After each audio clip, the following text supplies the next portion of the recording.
guys, today I'm going to be telling you about 5 of the weirdest animals.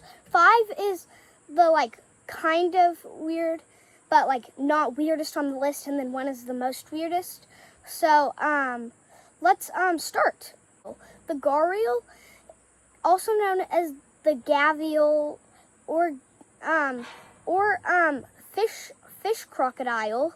I also sometimes call it the sword crocodile because of its jaw. It has hundreds of little teeth lined up on its jaw that's probably around bigger than this, or probably around like this big. They can grow up to 20 feet tops. That makes them one of the biggest crocodilians on the planet, and they're very beautiful. They're kind of weird. On one hand, they're really cool, but on the other hand, they're really weird. But they're really cool, and they are critically endangered, but there are conservationists and other cool things like that are trying to protect these gharial. The San Diego Zoo has 5 links in the description to my video at the San Diego Zoo, where I actually got to see those gharial. You guys can go check that out right now. After this video, not right now. Make sure to watch this video until the end. But it looks really cool and is really cool. So I hope that we can save it before it goes extinct, because it is critically endangered and is very cool. I feel like these animals don't deserve to go extinct just because of us. Most animals are extinct and endangered because of us. We are polluting the areas. We are destroying their habitats. We're poaching. We're killing these animals.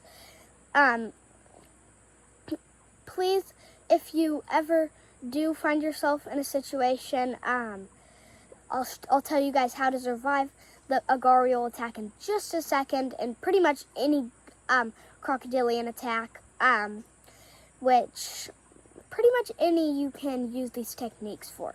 So, step 1, avoid being near them at all costs, unless it's behind a thick layer of glass. Or just where they can't jump out of the water and get you. But we don't want it to be like on Jurassic World, whenever the mosasaurus jumps out of the water and just is absolutely destructive. But we want the, so what you want to do if it does get you in its grasps is aim for a crocodilian's weak spot. Its eyes, its nose, and yes, the back of its throat in some cases of crocodilian attacks. I don't know if that'll help you with a gharial, but it does help with other crocodilians, such as the saltwater crocodile. Links in the description to that. Also, to my Australia's 5 deadliest animals. It's featured in that video. Make sure to go check that out. But these animals mean no harm. It's just when we get too close to their habitats, or we destroy their habitats, or we poach them, or kill them, that is when they will try to attack. Next is the axolotl. The axolotl is a very cool species, also critically endangered, but they're well bred in captivity, but in the wild, there's not that many left. They are very cool. They should be, I could make another video, some of 5 animals that are about to go extinct. That'd be cool. I'll feature the gharial and the axolotl if I could, but that's not today's video. But the axolotl is a very cool creature. What makes it's not weird on the outside. It's weird on the inside. It can regrow parts of its brain, which is insane. It can regrow parts of its spinal cord, parts of its tail, and parts of its legs. That's just insane to think that such a little lizard amphibian creature thing can do all that. And best part, it doesn't even grow, or craziest part, not best part, it doesn't even grow out of its juvenile stage. It never grows to an adult.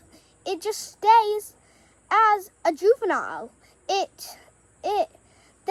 are only in captivity. They are these cool colors. There are albinos, pink ones, like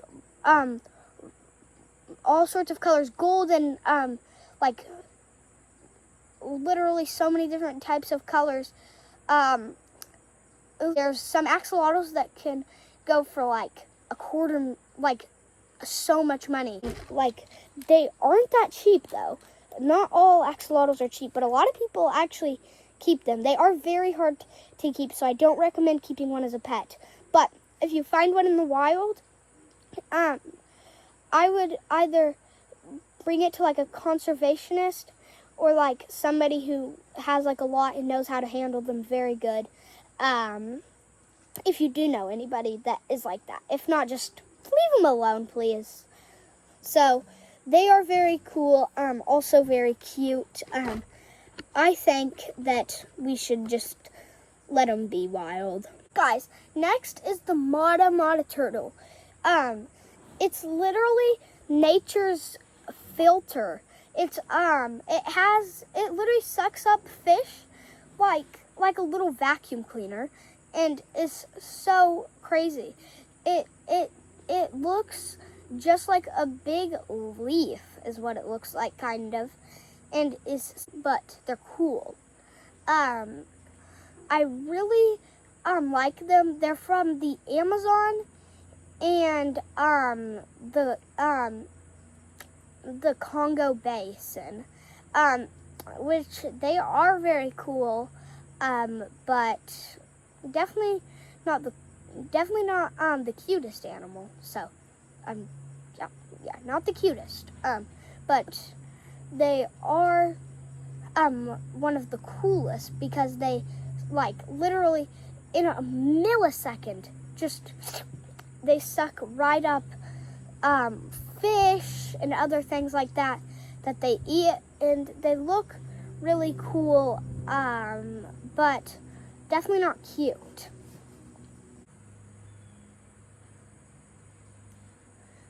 Mate, this next one is going to be from the land straight down under.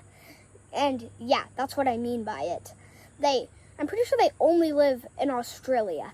They're called the platypus, also known as the duck-billed platypus. I sometimes call them that. I also call them duck-billed platypus.